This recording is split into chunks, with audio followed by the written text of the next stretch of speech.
Sattur booth committee நிர்வாகிகள் ஆலோசனை கூட்டத்தில் மாவட்ட செயலாளர் சின்னப்பர் மற்றும் நிர்வாகிகளிடையே வாக்குவாதம் ஏற்பட்டிருக்கிறது. அந்த காட்சிகளை காணலாம்.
விருதுநகர் மாவட்டம் சாத்தூர் தொகுதியில் பூத் கமிட்டி நிர்வாகிகள் நியமனத்தில் முறைகேடு என புகார் தெரிவிக்கப்பட்டிருக்கிறது. கூடுதல் தகவல்களை தருகிறார் எமது செய்தியாளர் துரைராஜ்.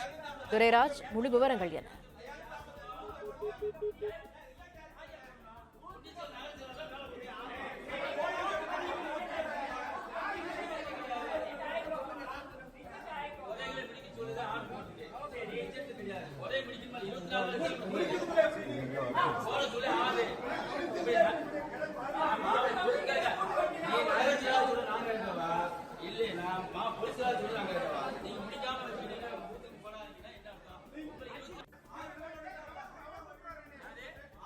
விருதுநகர் மாவட்டம் சாத்தூர் தொகுதியில் பூத் கமிட்டி நிர்வாகிகள் நியமனத்தில் முறைகேடு என புகார் தெரிவிக்கப்பட்டிருக்கிறது. கூடுதல் தகவல்களை தருகிறார் எமது செய்தியாளர் துரைராஜ். துரைராஜ், விவரங்கள் என்ன? வணக்கம். விருதுநகர் மாவட்டம் சாத்தூர் தொகுதியில் தமிழ்நாடு வெற்றி கழகம் சார்பில் நேற்று பூத் கமிட்டி மீட்டிங் மத்திய மாவட்ட செயலாளர் சின்னப்பர் தலைமையில் நடைபெற்றது.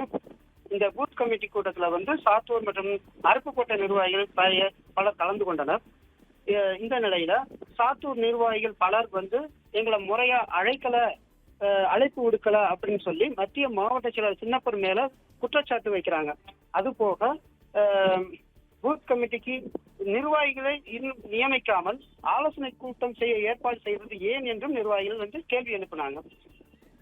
பொதுச் செயலாளர் இதற்கு சின்னப்பர் பொதுச் செயலாளர் குர்சி உடனடியாக பூத் கமிட்டி ஆலோசனை கூட்டம் அமைக்க சொன்னதுனால இந்த கூட்டம் நடத்துனதாக சின்னப்பர் தகவல் சொல்றாரு. இதை நிர்வாகிகள் நியமிக்காமையே பூத் கமிட்டி ஆலோசனை கூட்டத்தை நடத்தலாமா அப்படின்னு சொல்லி நிர்வாகிகள் வாக்குவாதத்தில் ஈடுபட்டாங்க. இந்த விருதுநகர் மத்திய மாவட்ட செயலாளர் சின்னப்பர் மற்றும் விருதுநகர் மாவட்ட துணை செயலாளர் முத்துச்செல்வியோட பேச்சை கேட்டுதான் நிர்வாகிகள் கூட்டம் நடத்துறாரு. முக்கியமான நிர்வாகிகளும் முறையா அழைப்பு கொடுக்கலாம ஒருதலைபட்சமா நடத்துறாங்க அப்படின்னு சொல்லி நிர்வாகிகள் பலர் வாக்குவாதத்தில் ஈடுபட்டு சலசலப்பு ஏற்பட்டதுனால கொஞ்சம் இதுல கடுமையா வாக்குவாதம் ஏற்பட்டு சலசலப்பு ஏற்பட்டதுனால